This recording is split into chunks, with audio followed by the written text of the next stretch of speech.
اب اللہ کا نام لے کر ہم سورۃ البقرہ کی یہ جو آخری 3 آیات ہیں جی، ان کی تفسیر بھی تھوڑی سی کر لیتے ہیں۔ کچھ اس میں مضمون ہیں جو مشکل ہیں، میں اس کو کور کروں گا اللہ کی توفیق سے۔ تو اپنے مصحف اپنے سامنے رکھ لیں۔ اعوذ باللہ من الشیطان الرجیم، بسم اللہ الرحمن الرحیم۔ للہ ما فی السماوات وما فی الارض، اللہ ہی کا ہے جو کچھ آسمانوں میں ہے اور جو کچھ زمین میں۔ اس کائنات کی بادشاہت بھی اللہ کی ہے اور اس کائنات کو چلانے والا بھی اللہ ہے۔ اب چونکہ سورۃ البقرہ کنکلوڈ ہو رہی ہے، اور جب بھی صورتیں کنکلوڈ ہوتی ہیں، اپنی اینڈنگ کی طرف جاتی ہیں، تو اکثر اوقات انہی الفاظ کے ساتھ اللہ تعالیٰ اپنی تعریف کو بیان فرماتا ہے۔ وَإِن تُبْدُوا مَا فِي أَنفُسِكُمْ، اور اگر تم ظاہر کرو جو کچھ تمہارے جی کے اندر ہے، أَوْ تُخْفُوهُ، یا اسے چھپا لو، يُحَاسِبْكُمْ بِهِ اللَّهُ، اللہ تعالیٰ اس کے اوپر بھی حساب لے گا۔ یہ بہت خطرناک معاملہ ہے میرے بھائیوں۔ یہ قرآن حکیم میں ایک ایسا مقام ہے جہاں پر اللہ تعالیٰ نے دل کے گناہ کے اوپر گرفت کرنے کا بھی اندیہ دیا ہے۔ یہ چند آیات میں سے ہے جو قرآن حکیم میں جن کی تفسیر بڑی مشکل ہے اور اس کے بارے میں کافی اختلاف پایا جاتا ہے۔ اب بخاری مسلم کی کئی احادیث ہیں، مثلا بخاری اور مسلم دونوں میں ایک حدیث ہے کہ اللہ کے محبوب صلی اللہ علیہ وآلہ وسلم نے فرمایا کہ اللہ تعالیٰ نے میری امت سے جو دل میں آنے والے خیالات ہیں نا، ان سے درگزر فرما دیا ہے، جب تک کہ وہ اس پر عمل نہ کر لیں یا اس کو اپنی زبان پر نہ لے آئیں۔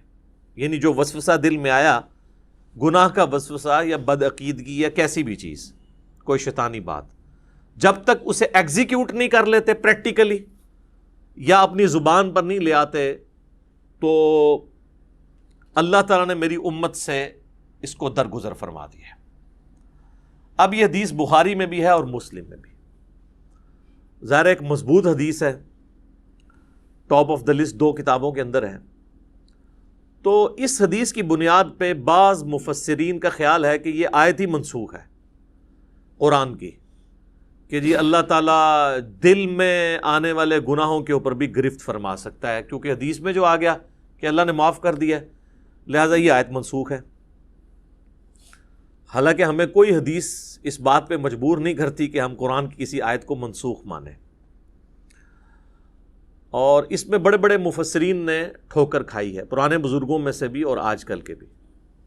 میں نے اس کے اوپر کافی غور و تفکر کیا تو میں اس نتیجے پہ پہنچا کہ یہ قرآن حکیم کے ساتھ علمی خیانت کے مترادف ہے اگر کوئی شخص اس آیت کو ان احادیث کی بنیاد کے اوپر منسوخ مانتا ہے، کیونکہ کئی اور احادیث ہیں جن میں ہمارے پاس وہ رزلٹ بھی نکلتا ہے جو اس آیت کے اندر بیان ہوا ہے۔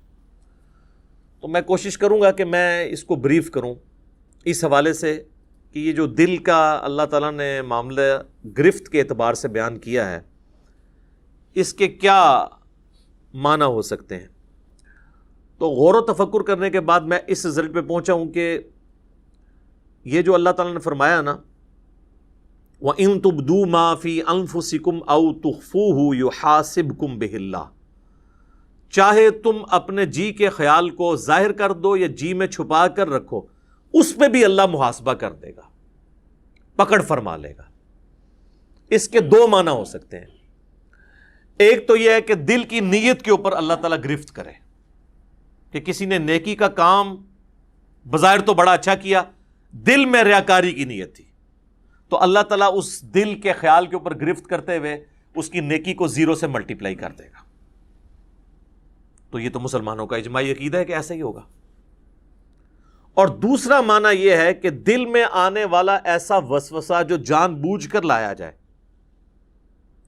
یا کسی گناہ کا خیال اپنے دل میں جان بوجھ کر لایا جائے، اور اس خیال کو لانے کے بعد اس کی پیروی کرتے ہوئے اس کی لذت دل میں محسوس کی جائے جان بوجھ کر، تو اس کے اوپر بھی گرفت ہوگی۔ یہ دونوں معنی اپنی جگہ درست ہیں۔ پہلے والا تو ہمیں پتہ ہی ہے، ریاکاری والا، بخاری اور مسلم دونوں میں حدیث ہے، بخاری کی پہلی حدیث ہی یہی ہے، انما الاعمال بالنیات، اعمال کا دار و مدار نیتوں کے اوپر ہے، اور یہ نیک اعمال کے بارے میں ہے، برے اعمال کے بارے میں نہیں۔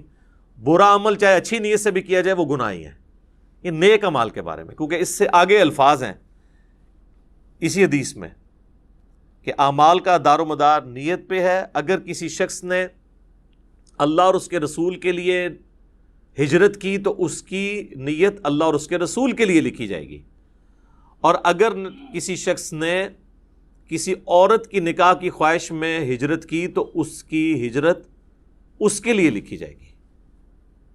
اگرچہ نکاح کی خواہش کوئی بری چیز نہیں ہے، لیکن اللہ تعالیٰ کہتا ہے کہ میرے اعتبار سے جو نیکی کرنی ہو پیورلی میرے لیے ہو۔ تو یہ چیز بتا رہی ہے کہ نیک عمل میں خالصتاً اللہ کی نیت ہو، برے عمل کا تو لینا دینا ہی نہیں اس کے ساتھ، کیونکہ انہی احادیث کو لوگ مس یوز کر کے ایکسٹرا جوڈیشل ایکٹیویٹیز پرفارم کرتے ہیں۔ ہمارے مولویوں کے ورغلائے ہوئے لوگ بھی اور ہمارے بعض ریاستی اداروں کے ورغلائے ہوئے لوگ بھی، اور کہتے ہیں جی نیت تو ہماری اچھی تھی، اگرچہ کام برا کر دیا، بندہ مار دیا، خیر اللہ تعالیٰ معاف کرے گا۔ نہیں، تو میری اس کے اوپر پہلے سے ویڈیوز آ چکی ہوئی ہیں، آپ یوٹیوب پہ جا کے لکھیں ایکسٹرا جوڈیشل کلنگ ان اسلام، جو یہ آپ کو پتہ ہے سائی وال انسیڈنٹ ہوا تھا، اس پہ میں نے یہ ساری پھر چیزوں کو بریف بھی کیا تھا قرآن اور احادیث کی روشنی میں۔ تو یہ نیک عمال کے بارے میں ہے کہ اگر وہ نیک عمل اچھی نیت سے ہوگا، اللہ کے لیے ہوگا تو اجر ملے گا، اور اگر اللہ کے لیے نہیں ہے تو اجر 0 سے ملٹیپلائی، ختم۔ اسی کو سپورٹو وہ صحیح مسلم کی حدیث ہے کہ اللہ تعالیٰ تمہاری شکلوں اور مال کو نہیں دیکھتا، دلوں اور اعمال کو دیکھتا ہے۔ شکل خوبصورت ہے، مال اللہ کی راہ میں کوئی خرچ بھی کر رہا ہے، لیکن دل میں نیت کسی اور چیز کی ہے تو اللہ نے دل کو دیکھنا ہے، اور پھر اعمال بھی اچھے ہونے چاہیے، اس چیز کو بھی دیکھنا ہے اللہ تعالیٰ نے۔ اسی کو سپورٹو صحیح مسلم کی ایک اور حدیث جو میں نے کئی دفعہ بیان کی ہے، قیامت والے دن اللہ تعالیٰ کی بارگاہ میں ایک شہید، ایک قرآن کے عالم اور ایک سخی کو پیش کیا جائے گا۔ اللہ تعالیٰ شہید کے سامنے اپنی نعمتیں گنوائے گا اور پھر پوچھے گا کہ تجھے میں نے اتنا کچھ دیا، اس کے بدلے میں تو نے کیا کیا؟ وہ کہے گا یا اللہ جان ہی تو تھی تیرے لیے دے دی۔ واقعی یہ تو بات حقیقت ہے کہ انسان سب سے زیادہ کسی کے لیے یہی کر سکتا ہے کہ اپنی زندگی دے دے۔ تو اللہ تعالیٰ فرمائے گا کہ تم نے جان اس لیے دی کہ لوگ تمہیں بہادر سمجھے، تو دنیا میں تمہیں تمہارا اجر مل چکا ہے۔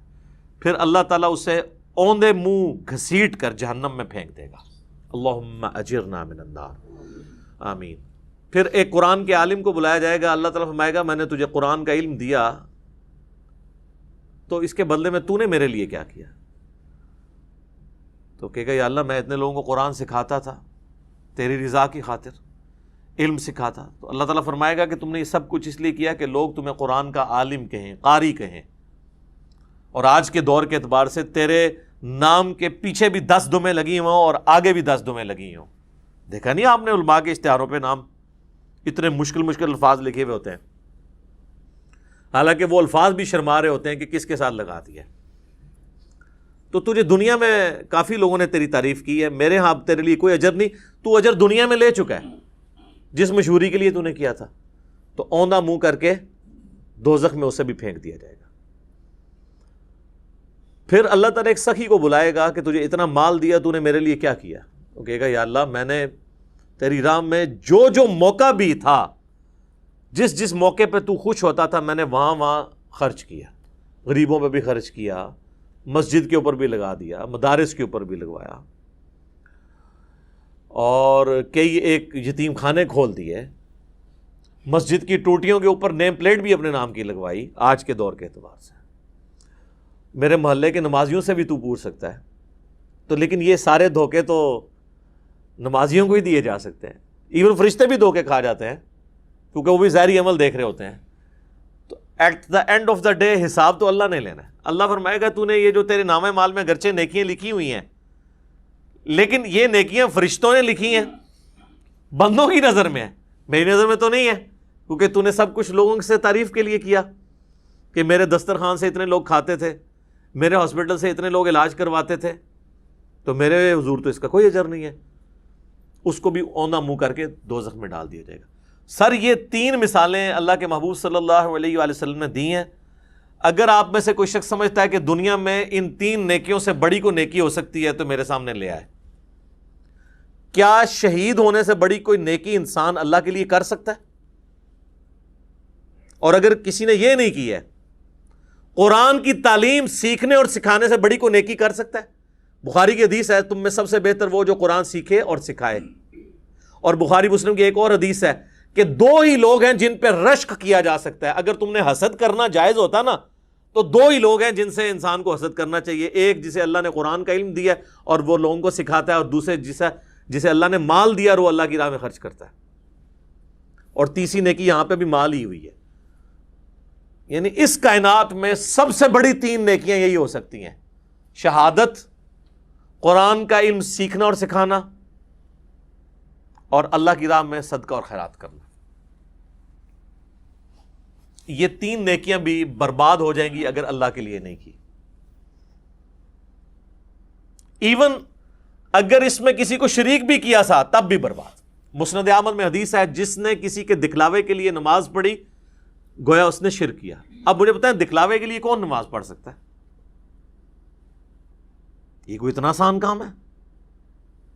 ہاں چلے چند ایک لوگ پڑھتے ہوں گے شاید، جس طرح وہ ہمارے قریبی دوست بتانے لگے کہ آپ کو پتہ ہے جو پاکستان کے ایک فارمر پریزیڈنٹ تھے ضیاء الحق صاحب، ان کی پالیسیز سے 1000 اختلاف، لیکن ایک دیندار آدمی تھا، تو نمازی بڑا پکا تھا وہ۔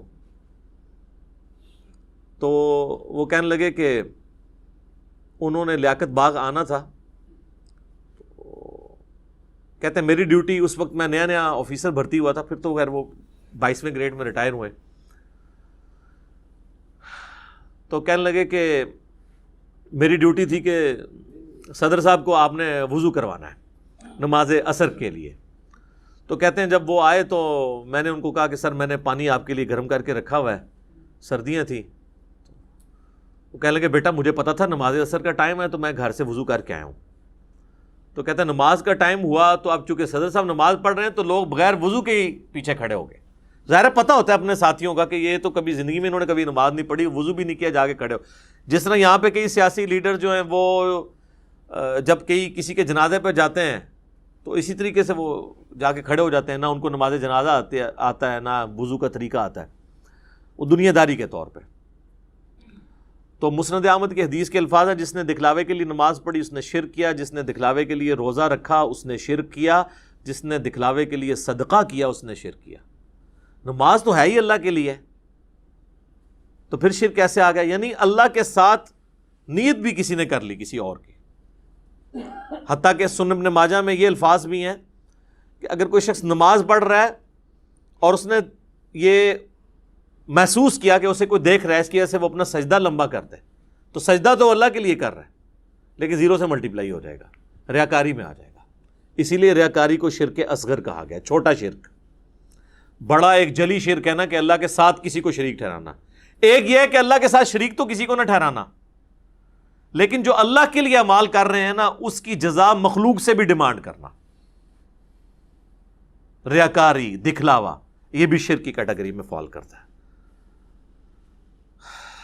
اللہم لا تجعلنا منہم، اے اللہ ہمیں ان میں سے نہ کرنا جو اس طرح کے فتنوں کا شکار ہوں گے، آمین۔ اچھا جی، اب آ جائیں دوسرے معنی کی طرف، وہ ہے دل میں محکم خیال لانا گناہ کا، برائی کا۔ تو اس کو سپورٹو وہ حدیث ہے، بخاری اور مسلم دونوں میں حدیث ہے کہ نبی صلی اللہ علیہ وآلہ وسلم نے فرمایا کہ آنکھ کا زنا دیکھنا ہے، کان کا زنا سننا ہے، ہاتھ کا زنا پکڑنا ہے، پاؤں کا زنا چل کر جانا ہے، اور نفس یعنی دل تمنا کرتا ہے اور شرمگاہ اس کی تصدیق کرتی ہے۔ تو وہاں پہ نبی علیہ السلام نے ایک ایک جو عضو ہے نا اس کی برائی کا ذکر کیا اور نفس کا بھی ذکر کیا۔ اگر کسی نے برائی کا خیال جان بوجھ کر اپنے جی میں لا کر اس سے لذت حاصل کی تو فرشتوں کو تو نہیں پتا اس کا، لیکن اللہ کے حضور اس کی گرفت ہوگی، وَلِعَوْذُ بِاللَّهِ تعالی۔ اللہ کو کوئی نہیں پوچھ سکتا جی، سورۃ الانبیاء میں ہے نا، لا یسأل عما یفعل وہم یسألون، اللہ کو کوئی نہیں پوچھ سکتا کہ اس نے کوئی کام کیوں کیا، اللہ ہر ایک کو پوچھ سکتا ہے، وہم یسألون، کہ تم نے یہ کام کیوں کیا۔ تو اللہ تعالیٰ دل کے خیالات کے اوپر بھی گرفت فرما سکتا ہے، وَلِعَوْذُ بِاللَّهِ تعالی۔ البتہ وہ حدیث اپنی جگہ ایک تسلی والی ہے بخاری اور مسلم میں، کہ اللہ تعالیٰ نے میری امت سے دل کے خیالات کے اوپر درگزر فرما دیا ہے جب تک کہ اس پر عمل نہ کر لیں یا اس کو اپنی زبان پر نہ لے آئیں، یعنی دل میں آنے والے وسوسوں کو۔ لیکن اس کو بھی اسی اعتبار سے سمجھنا ہوگا کہ یہ بھی وسوسے وہ ہوں گے جو خود بخود آ جائیں، جو جان بوجھ کے لائے جاتے ہیں نا، وہ سر اس کیٹیگری میں نہیں آئیں گے۔ بہرحال اللہ تعالیٰ کی رحمت کا ایک تقاضا بھی ہے، وَكَتَبَ رَبُّكُمْ عَلَى نَفْسِهِ الرَّحْمَةَ، جو سورۃ الانعام میں ہے کہ اللہ نے اپنے اوپر خود سے ایک چیز واجب کر لی ہے کہ میں ہر حال میں رحم ہی کروں گا، جو بخاری مسلم دونوں میں حدیث ہے کہ میری رحمت میرے عرش پہ، میں نے اپنے پاس ایک عبارت لکھ لی تھی مخلوق کی پیدائش سے پہلے کہ میری رحمت میرے غضب پر سبقت لے جانے والی ہے۔ یہ برابر بھی ہوتی نا تب بھی ہمارے لیے مصیبت ہو جاتی، اسی لیے کہتے ہیں نا کہ اللہ تعالیٰ سے عدل نہیں مانگنا چاہیے بلکہ اللہ تعالیٰ سے اس کا فضل مانگنا چاہیے۔ اللہم انی اسألک من فضلک ورحمتک، آمین۔ اور صحیح مسلم میں ایک اور حدیث ہے کہ صحابہ اکرام کہتے ہیں کہ یا رسول اللہ، ہمارے دل میں بعض اوقات ایسے خیالات آتے ہیں کہ ہمیں بڑے بھاری گزرتے ہیں کہ ہم کسی سے اس کا ذکر بھی کریں۔ یہ اکثر لوگ پوچھ رہے ہوتے ہیں نا، دل میں جناب وسوسے آتے ہیں، نماز میں بھی بعض لوگوں کو آ جاتے ہیں۔ تو آپ صلی اللہ علیہ وآلہ وسلم نے فرمایا کیا تم واقعی دل میں ایسے خیالات محسوس کرتے ہو؟ تو ان کا یا رسول اللہ ایسے ہی ہے۔ تو آپ نے فرمایا یہ تمہارے ایمان کی دلیل ہے، کیونکہ ایمان کا چور کون ہے؟ شیطان۔ شیطان اسی دل پہ حملہ کرے گا جس میں ایمان موجود ہوگا۔ اسی کو سپورٹیو ایک سنن ابی داؤد میں حدیث ہے، صحابہ نے کہا یا رسول اللہ، بعض اوقات ہمارے دل میں ایسے خیالات آتے ہیں کہ ہمارا دل چاہتا ہے کہ ہم جل کے کوئلہ ہو جائیں لیکن اپنی زبان پہ اسے کبھی نہ لائیں۔ تو آپ نے فرمایا اللہ کا شکر ادا کرو کہ اللہ تعالیٰ نے اس کو وسوسہ بنا دیا ہے، تم نے پریکٹیکلی ان خیالات پہ عمل نہیں کیا۔ یہ بھی ایمان کی ایک دلیل ہے۔ ایک اور زبردست حدیث ہے بخاری اور مسلم میں کہ نبی صلی اللہ علیہ وآلہ وسلم نے فرمایا کہ جب بندہ نیکی کا ارادہ کرتا ہے نا، تو اللہ تعالیٰ فرشتے سے فرماتا ہے جو کرامن کاتبین ہیں کہ میرے بندے کی ایک نیکی لکھ لو، کیے بغیر ہی ارادے کے اوپر۔ ظاہر ہے وہ اللہ تعالیٰ مطلع کر دیتا ہے فرشتے کو،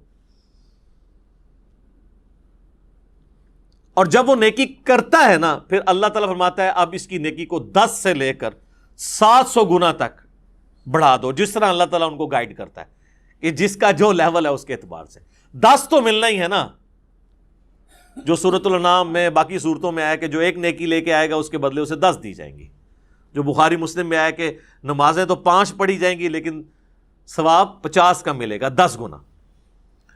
اور جب میرا بندہ برائی کا ارادہ کرتا ہے تو اللہ تعالیٰ فرماتا ہے کہ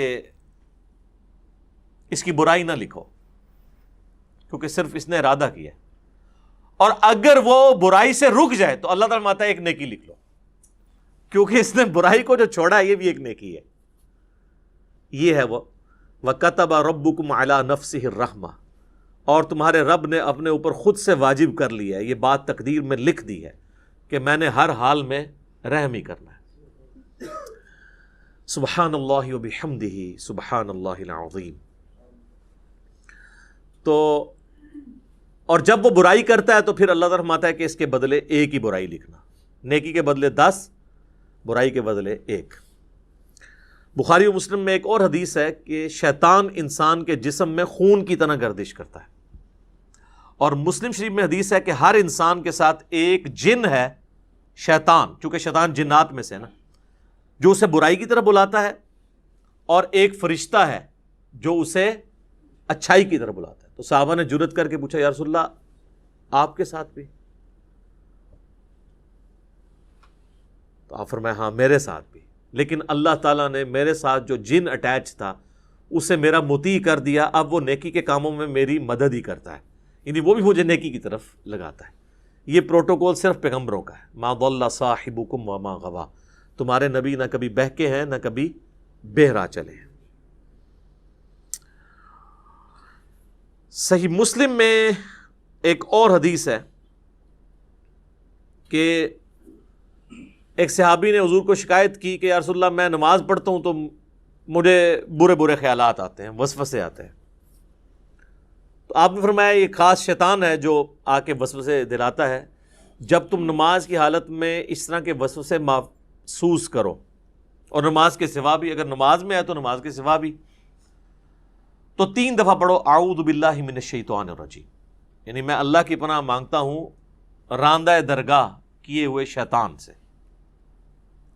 اور اپنے بائیں طرف 3 دفعہ تھوک دو.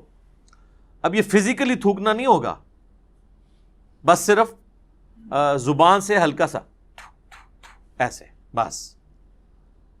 یہی بخاری مسلم میں ہے کہ اگر کوئی شخص برا خواب دیکھ لے تو وہ اٹھتے ہی اعوذ باللہ من الشیطان الرجیم پڑھ کے 3 دفعہ بائیں طرف تھوک دے تو اللہ تعالیٰ اس خواب کے شر سے اسے بچا لے گا، چونکہ وہ برے خواب شیطان کی طرف سے ہوتے ہیں.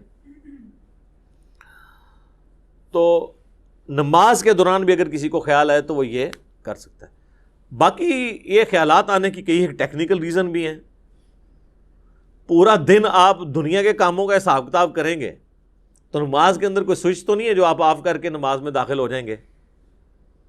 ظاہر ہے اس کے لیے پھر اسی لیے تو کہا گیا کہ بھئی اذان کی آواز سنو، مسجد کی طرف چلو، وضو کرو گے، اس کے بعد سنتیں ادا کرو گے، پھر کہیں دماغ آہستہ آہستہ آہستہ سٹیبل ہوتے ہوتے تو کہیں فرض نماز کے لیے جا کے پھر سٹیبل ہوگا. اور اگر ہر وقت دنیا داری کا معاملہ چلتا رہیں گے، یعنی نماز شروع کرنے سے پہلے بھی آپ فون سن رہے ہیں اور نماز کے دوران بھی فون آپ کا چل رہا ہے، اور نماز سلام پھیرتے بھی آپ فون سن رہے ہیں، تو تسی پھر کہتے مٹی پڑھنی ہے نماز، پھر تو خیالات ہی آئیں گے نا. اور دوسرا نماز کا اگر ترجمہ نہ آتا ہو، آپ کو پتہ نہ ہو آپ اللہ کے سامنے کیا عرض کر رہے ہیں، پھر بھی نہیں ظاہر ہے. تو یہ زیادہ تر جو لوگ کہتے ہیں خیالات آتے ہیں، یہ 99% لوگوں کے ساتھ یہ مسئلہ ہے کہ وہ ٹھیک آ رہے ہوتے ہیں خیالات، جو وہ کر رہے ہوتے ہیں وہی کچھ آ رہا ہوتا ہے. وہ ٹیکنیکلی اس معاملے کو ہینڈل کرنے کی ضرورت ہے. اور سب سے بڑی ہینڈلنگ کسی بھی برے وسوسے کی یا خیال آنے کی یہ ہے کہ اس کی طرف توجہ نہ دی جائے. انسان کا دماغ اللہ نے ایسا بنایا ہے کہ یہ بیک وقت کے ہی ایک محاذوں پہ چل رہا ہوتا ہے. یہ دماغ کو کوئی سوئچ نہیں ہے کہ جو آپ آف کر سکیں. یہ ذہن میں رکھیے گا. یہ تو ہو ہی نہیں سکتا کہ دماغ میں خیال نہ آئیں گے، بس اس کی طرف متوجہ نہیں ہونا. یہ خیالات پیغمبروں کو بھی آتے ہیں، صحابہ کو بھی آتے ہیں. آج میرا ٹاپک نہیں ہے. بخاری مسلم میں حدیث ہے نا، حضور علیہ السلام نماز پڑھ رہے تھے تو سامنے ایک رنگین پردہ تھا، تو آپ نے نماز کے بعد حضرت عائشہ سے کہا کہ اس کو ریموو کرو، اس نے نماز میں میری توجہ بٹا دی ہے. اور صحیح بخاری میں امام بخاری لے کے ہیں کہ حضرت عمر فاروق رضی اللہ تعالیٰ عنہ کہتے ہیں بعض اوقات میں اپنے جنگ کی پلاننگ نماز میں کر رہا ہوتا ہوں. ذرا جنگ کی تو ٹینشن ہی ایک علیحدہ ہے نا سر. ایک بندہ جب بارڈر پہ کھڑا ہوا ہے تو اس وقت وہ خوشو سے نماز نہیں پڑھے گا، وہ تو ظاہر ایک حالت جنگ میں ہے. اس لیے قرآن میں نماز خوف کہا گیا اسے. اور دیکھیں آپ سورہ نساء میں ہے کہ جب نماز خوف ہے نا تو وہ آپ نے جس طرح پڑھنی ہے، اس کے بعد جب تم امن کی حالت میں جاؤ تو خوب اللہ کا ذکر کیا کرو، کیونکہ وہ تسلی کا موقع تمہیں ذکر کرنے کا ملے گا. خوف کی حالت میں تو پھر اسی قسم کی نماز ہوگی نا. لیکن اگر آپ نے پوری زندگی حالت خوف بنائی ہوئی ہے،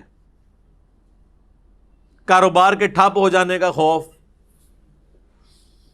تو پھر تو میں کہتا ہوں ایسی زندگی پہ لعنت ہے، اور فوراً سے پہلے اللہ کی طرف رجوع لانا چاہیے انسان کو.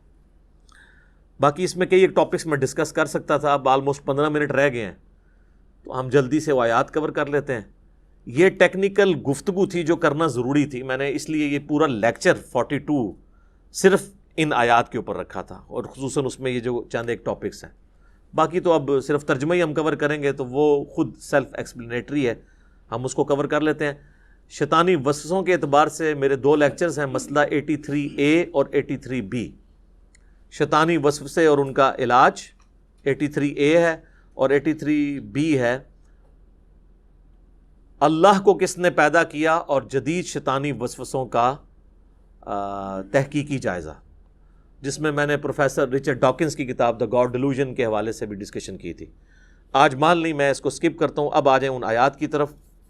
تو اللہ تعالیٰ فرما رہا ہے کہ اللہ تعالیٰ چاہے تو دل میں آنے والے خیالات کے اوپر بھی گرفت فرما سکتا ہے، فَيَغْفِرُ لِمَن يَشَاءُ وَيُعَذِّبُ مَن يَشَاءُ، پھر اس کی مرضی جسے بخش دے اور جسے عذاب دے۔ وہ اللہ تعالیٰ کا فیصلہ ہے کہ اس نے کس کے لیے کیا فیصلہ کرنا ہے۔ اللہم حاسبنی حسابا یسیرا، اے اللہ ہمارے لیے حساب کو آسان فرمانا۔ واللہ علی کل شیء قدیر، اور اللہ تعالیٰ ہر چیز کے اوپر قادر ہے۔ پھر وہ یاد کریں آیت، لا یسأل عما یفعل وہم یسألون، اللہ کو کوئی نہیں پوچھ سکتا کہ اس نے یہ کیوں کیا، وہ ہر ایک کو پوچھ سکتا ہے کہ بھئی تم نے یہ کیوں کیا۔